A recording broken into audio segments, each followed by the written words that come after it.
Now see, as this chapter insurance claim account, the name itself says insurance claim.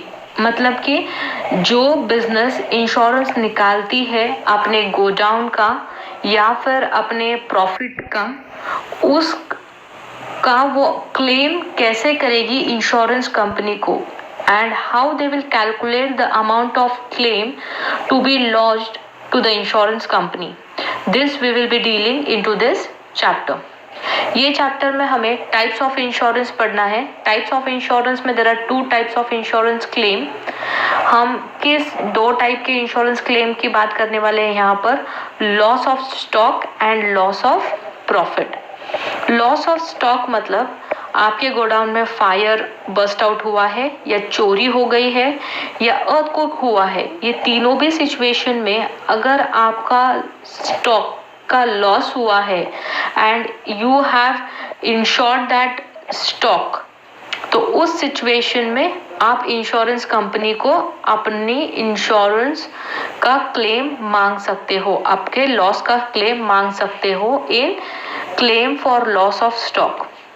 Claim for loss of profit में due to certain situation, अगर आपका profit नहीं हुआ है due to uncertainties in the business, like lockdown अभी हुआ था, वैसे लॉकडाउन में बिजनेसेस को लॉस हुआ है, तो वैसे लॉकडाउन के रीजन की वजह से या फिर अर्थक्वेक के वजह से या फिर वॉर के वजह से अगर आपके बिजनेस में प्रॉफिट नहीं हो पाता है and if you have taken the policy that is loss of profit policy, तो आप इंश्योरेंस कंपनी को क्लेम कर सकते हो.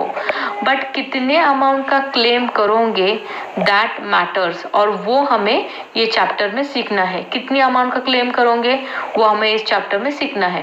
पहले हम लोग सीखेंगे loss of stock. In this chapter दो टाइप के प्रॉब्लम हो सकते हैं. लॉस ऑफ स्टॉक का भी प्रॉब्लम आ सकता है या लॉस ऑफ प्रॉफिट का भी प्रॉब्लम आ सकता है. This both problem, whether loss of stock का आओ या लॉस ऑफ प्रॉफिट का आया, this contain 8 marks practical. Is that clear? Okay, now we'll deal with bit theory, how to calculate and what are the types of insurance claims.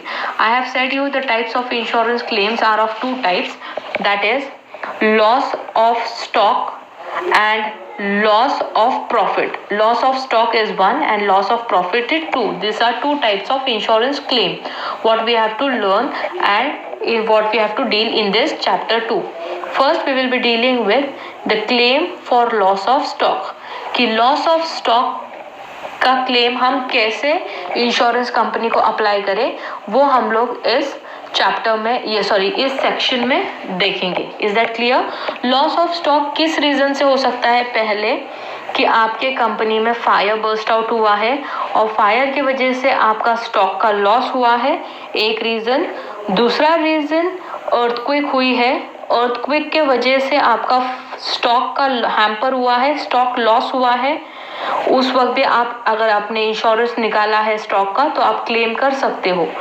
Third, चोरी हो गई है आपकी स्टॉक तो आप उसका उस वक्त भी क्लेम कर सकते हो, that means theft. Earthquake, fire या थेफ्ट के वजह से या कोई अनसर्टिनिटी की वजह से आपका स्टॉक का लॉस हुआ है and if you have taken insurance policy you can claim that amount to the insurance company. Is that clear to all? And that we will be dealing here. Procedure for calculation. अभी क्या procedure से deal करना है हमें? There are two types of procedure. एक problem ऐसा होता है, कुछ प्रॉब्लम्स ऐसे होते हैं जहां पर आपको पूरी डिटेल्स दी गई है, आपको बस आपका अमाउंट ऑफ क्लेम कैलकुलेट करना होता है. पूरी अच्छी तरह से इंफॉर्मेशन दी है, ओपनिंग स्टॉक, क्लोजिंग स्टॉक कितना था, परचेसेस कितने थे, आपका ग्रॉस प्रॉफिट का रेशियो क्या था, सैल्वेज कितना है, ये सब कुछ दिया है एंड आपको सिर्फ आपका क्लेम कैलकुलेट करना है. बट कुछ प्रॉब्लम्स में आपको इंफॉर्मेशन पूरी नहीं दी जाती है, जैसे कि परसेंटेज ऑफ प्रॉफिट प्रॉपरली नहीं दिया रहता है, then you don't have opening stock और closing stock, in that situation जहां पर भी आपको इनकम्प्लीट, फर्स्ट मेथड में आपको पूरी इंफॉर्मेशन दी जाएगी। स्टॉक कैलकुलेशन ऑफ स्टॉक में ही 2 टाइप्स के हैं, उसमें फर्स्ट टाइप में आपको पूरी इंफॉर्मेशन दी जाएगी, you just have to calculate the amount to be claim to the insurance company. In second you are not provided with any of the full information, आपको यहाँ पर missing informations calculate करना होता है, and from missing information you need to calculate your amount of loss। इधर first इसमें memorandum of trading account बनाने की जरूरत नहीं पड़ती है, because each and every detail is been given you. But in the second part जहां पर डिटेल मिसिंग होती है, वहां पर आपको मेमोरेंडम ऑफ ट्रेडिंग अकाउंट बनाने की जरूरत होती है। Is that clear? ये 2 टाइप के हैं, तो चलो we will be dealing with the part of it. Is that clear? Now see the memorandum, अगर हमको इंफॉर्मेशन प्रॉपरली नहीं दी है, सपोज अभी हमें दिया है find out the value of stock on the date, अगर हमें वैल्यू ऑफ स्टॉक पता नहीं है तो हमें वैल्यू ऑफ स्टॉक जिस दिन फायर बस्ट आउट हुआ है उस दिन के अगर हमें स्टॉक क्लोजिंग स्टॉक की वैल्यू पता नहीं है, तो माय डियर स्टूडेंट्स हम वो क्लोजिंग स्टॉक की वैल्यू हम मेमोरेंडम ऑफ ट्रेडिंग अकाउंट से फाइंड आउट करते हैं। And memorandum of trading account, इसको नाम क्यों दिया है और इसको सिर्फ ट्रेडिंग अकाउंट क्यों बोला गया है? ट्रेडिंग अकाउंट क्योंकि ये फाइनल ट्रेडिंग अकाउंट नहीं है। जब भी हमें अकाउंट्स में कोई एक डिटेल दी नहीं जाती है तो हम उसे फाइंड आउट करने के लिए जो अकाउंट्स बनाते हैं, weather profit and loss account या वेदर ट्रेडिंग अकाउंट, उसका नाम हम मेमोरेंडम देते हैं। अभी हमें क्लोजिंग स्टॉक फाइंड आउट करना है, तो क्लोजिंग स्टॉक हमें ट्रेडिंग अकाउंट से फाइंड आउट कर सकते हैं, इसलिए हमने ट्रेडिंग स्टॉक का नाम यहाँ पर मेमोरेंडम दिया है। Is that clear to all? Okay, now see ये प्रॉब्लम में जो उन्होंने बताया है मेमोरेंडम ऑफ ट्रेडिंग अकाउंट, ये हमें जिस दिन फायर बर्स्ट आउट हुई है उस दिन का स्टॉक कैलकुलेट करने के लिए यूज होता है। अब उस दिन का ये मेमोरेंडम ऑफ एसोसिएशन ही बनाकर और क्लोजिंग स्टॉक हम ऐसे ही क्यों फाइंड आउट करते हैं? क्योंकि माय डियर स्टूडेंट्स, हमें आपको पता है ट्रायल बैलेंस में परचेज, सेल्स, ये सब ट्रायल बैलेंस में होता है फाइनल अकाउंट के, लेकिन कभी भी क्लोजिंग स्टॉक ट्रायल बैलेंस में नहीं होता है, ये क्लोजिंग स्टॉक एडजस्टमेंट में होता है। क्यों एडजस्टमेंट में देते हैं क्लोजिंग स्टॉक को, ट्रायल बैलेंस में क्यों नहीं देते हैं? बिकॉज क्लोजिंग स्टॉक को हमें फिजिकल वेरिफिकेशन करना होता है, वेराज सेल्स परचेज ये हमारा एक्टिविटी हो गई है और उस एक्टिविटी का रिकॉर्डिंग हमने ट्रायल बैलेंस से trading account and profit and loss account में लेते हैं। लेकिन क्लोजिंग स्टॉक एक ऐसा आइटम है in our final account and in our accounts जिसे हमें फिजिकल वेरिफिकेशन या फिजिकल काउंटिंग की ज़रूरत होती है, और इसीलिए उसको कभी भी आप देखो कोई भी सिचुएशन में उसको ट्रेडिंग अकाउंट में उसे ट्रायल बैलेंस में नहीं दिखाया जाता है, उसे एडजस्टमेंट में ही शोकेश किया जाता है। एडजस्टमेंट में शोकेश करना मतलब उसका फिजिकल वेरिफिकेशन की ज़रूरत होती है। और जब भी हम लोग के कंपनी में फायर बर्स्ट आउट होती है या फिर फायर चोरी होती है तो उस वक्त का स्टॉक हमें कैसे पता चलता है? Until and unless we don't count the stock, we don't know what is the closing stock in our factory, या हमारे फैक्ट्री में क्लोजिंग स्टॉक कितना है, हमारे गोडाउन में क्लोजिंग स्टॉक कितना है, उस वक्त नहीं पता चलता है।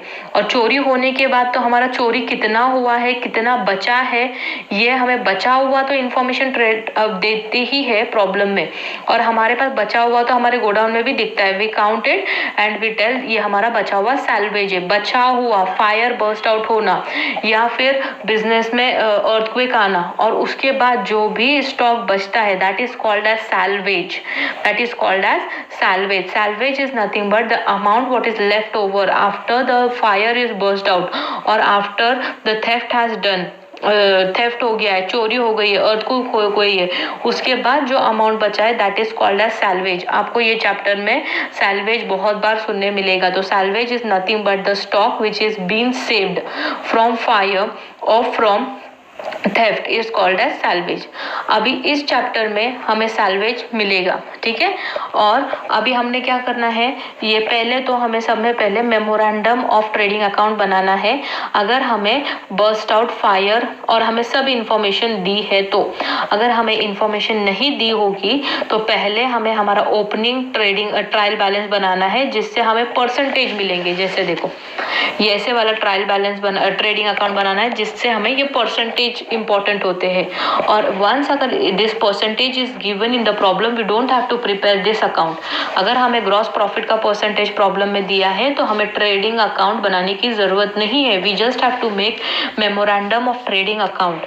अगर प्रॉब्लम में परसेंटेज नहीं दिया है, तभी ही हमें ट्रेडिंग अकाउंट बनाने की जरूरत है ईयर एंड की। लेकिन अगर हमें परसेंटेज दिया है तो हमें सिर्फ मेमोरेंडम ऑफ ट्रेडिंग अकाउंट बनाने की जरूरत है। जिस दिन हमारा फायर बर्स्ट आउट हुआ है, to find out the closing stock of the stock at the time of fire burst out और at the time of theft. मतलब कि क्या, अगर हमारे प्रॉब्लम में हमें परसेंटेज दिया है तो हमें ये ट्रेडिंग अकाउंट बनाने की ज़रूरत नहीं है। हमें सिर्फ वो ट्रेडिंग अकाउंट बनाने की ज़रूरत है जिस वक्त हमारी फायर बर्स्ट आउट हुई थी। और वो ट्रेडिंग अकाउंट बनाने की क्यों ज़रूरत है, क्योंकि हमें उस वक्त का हमारा क्लोजिंग स्टॉक का वैल्यू फाइंड आउट करना होता है, इसलिए। Is that clear? ओके, चलो let's start with first problem and I have picked one easiest problem for you to understand the concept very easily. The problem number 1, you can take the jot of this problem as I am dictating it. Is that clear to all? Because ये problem आपके पास text book में कहीं पर भी नहीं है, ये easy problem लिया है मैंने। Is that clear? Okay, चलो। The godown of ABC Limited caught fire on 15th June 2020. Record served from below fire are as follows. Record served from the fire are as follows. Saved from the fire are as follows. Stock on 1st Jan 2019 is 60,000. Stock on 31st December 2020 is 24,000. Then we have this is stock on 15th June. Stock on 15th June 2019 is 24,000. Then we have is 24,000.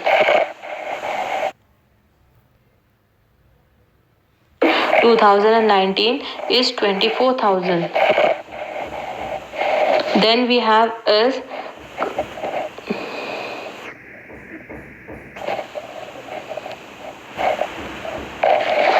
ये नहीं, ठीक है, ये नहीं, ये तो हमें find out करना है, ठीक है। We have stock on 1st January 2019 is 6 lakhs. Then we have sales rupees 3 lakhs. Then we have purchases rupees 1 lakhs. Wages we have 20,000. Gross profit is 20% on sales as per previous years 5 years record. देखो मैंने आपको क्या बताया था, problem में अगर percentage of gross profit दिया है तो we don't have to make trading account. ये जो नॉर्मल ईयर एंड का ट्रेडिंग अकाउंट है, ये हमें बनाना क्यों जरूरी नहीं है अभी प्रॉब्लम में, क्योंकि हमें परसेंटेज ऑफ ग्रॉस प्रॉफिट दिया है। जिस वक्त हमें प्रॉब्लम में परसेंटेज ऑफ ग्रॉस प्रॉफिट नहीं दिया होगा तो हमें ये अकाउंट भी बनाना है। अभी परसेंटेज दिया है तो हमें सिर्फ ये अकाउंट बनाने की जरूरत है, जिससे हमें हमारा क्लोजिंग स्टॉक की वैल्यू मिलनी चाहिए। Next, salvage amounted to rupees 6,000. Salvage मतलब क्या, the amount what is being saved, the stock what is being saved from fire. Calculate the amount of claim to be lodged to the insurance company. अभी आपको amount of claim बताना है कि आप insurance company में से कितना amount का क्लेम लॉन्च करोगे। Is that clear? देखो जब भी प्रॉब्लम आता है हमारे सामने तो पहले हमें ढूंढना है कि ग्रॉस प्रॉफिट का परसेंटेज दिया है क्या। अगर ग्रॉस प्रॉफिट का परसेंटेज दिया है तो हमारा ये अकाउंट ऑटोमेटिकली कैंसल्ड हो जाता है, because we have the percentage and we make this trading account only to calculate the percentage. And जिस वक्त ये अकाउंट दिया है हमारा ये पार्ट खत्म हो जाता है। यस, परसेंटेज दिया है 20%। और हमारे पास नेक्स्ट देखना है कि अमाउंट ऑफ सैल्वेज कितना है। अमाउंट ऑफ सैल्वेज दिया है दैट इज 6000। अभी फर्स्ट हमें क्या ओपन करना बनाना है, मेमोरेंडम ऑफ ट्रेडिंग अकाउंट।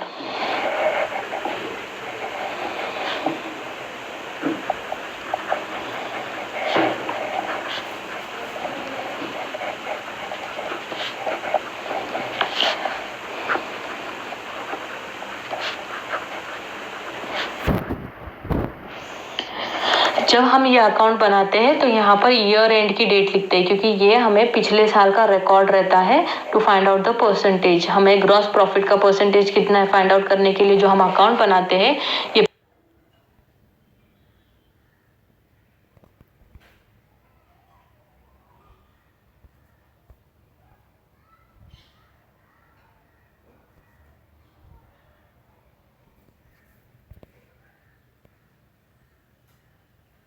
जो अकाउंट है, ये अकाउंट में हमारी डेट ऑफ फायर की होनी चाहिए for the year ended 15th June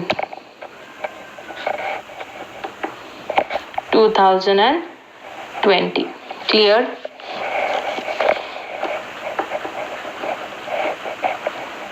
particulars amount,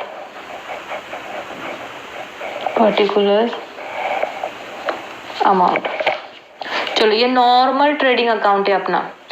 opening stock, closing stock, purchases, sales, then we have wages, then we have any other expenses to be debited here। चलो first one है to opening stock. देखो opening stock की value कितनी है, 6 lakhs। then we have stock on, we don't have, then we have sales that is 3 lakhs। ये हमारा normal trading account के जैसा ही है, सिर्फ हमें ये डेट ऑफ फायर की के यहाँ तक ही बनाना है, उस डेट तक ही बनाना है, इसलिए इसको हमने मेमोरेंडम बोला है। सेल्स कितना है, 3 lakhs। Then we have to purchases कितने हैं, 1 lakh। Then we have to wages, कितने वेजेस, 20,000।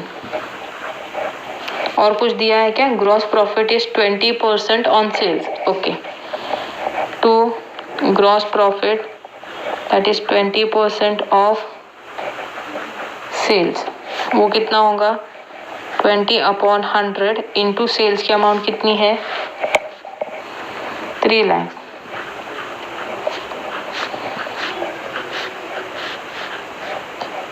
सिक्स 60,000। ठीक है, अभी आपको पता है अकाउंट्स में हमारे पास अगर हमारे पास एक अमाउंट मिसिंग है तो हम लोग कैसे उसका ये निकालते हैं, डिफरेंस कैसे निकालते हैं। फर्स्ट वन इज टोटल ले लो 6 lakhs, then we have 1,20,000 and 60,000, तो 1,80,000, 7,80,000 और यहाँ के कितनी है, तो 3 लाख है, तो 7,80,000 हम यहाँ पर लिख कर लेंगे। जो भी अमाउंट बड़ी होती है वो अमाउंट लिख कर लेना है और छोटी अमाउंट को उससे लेस करना है। 7,80,000 minus 3 lakhs will give you 4,80,000। This is what closing stock. और ये क्लोजिंग स्टॉक को हम क्या बोलते हैं, बैलेंसिंग फिगर। ये मैंने अपने लिए लिख कर लिखा है, ये बैलेंसिंग फिगर है। ठीक है, अभी हमारे पास क्लोजिंग स्टॉक तो मिला है हमें, राइट। अभी क्लोजिंग स्टॉक ये डेट ऑफ फायर के वक्त हमारी इतनी अमाउंट की स्टॉक क्लोजिंग थी, राइट। अभी हम इंश्योरेंस कंपनी से कितना क्लेम करेंगे,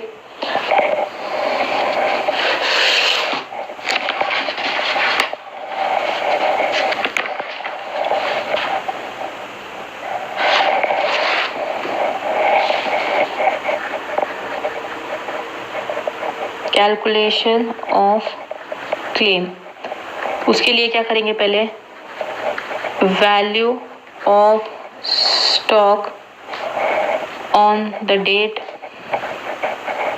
ऑफ फायर कितनी है, on the date of fire का क्लोजिंग स्टॉक की वैल्यू 4,80,000 लेस उसमें सैल्वेज, उस वक्त बचा कितना, सैल्वेज मतलब फायर से जो चीज बच गई है, सैल्वेज कितना है,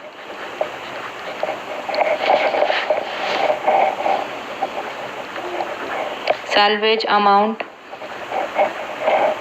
कितनी है 6,000।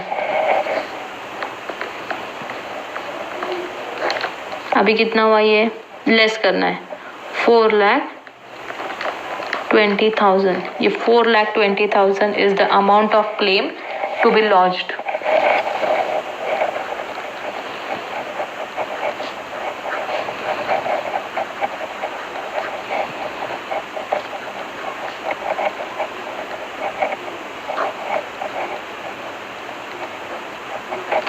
इतने अमाउंट का क्लेम आप लॉन्च करोगे। ये problem was the easiest problem, but जब एवरेज क्लॉज दिया जाता है, जब हमें परसेंटेज नहीं दिया जाता है, उस वक्त कैसे कैलकुलेट किया जाएगा वो हम लोग नेक्स्ट प्रॉब्लम में देखेंगे। Is that clear?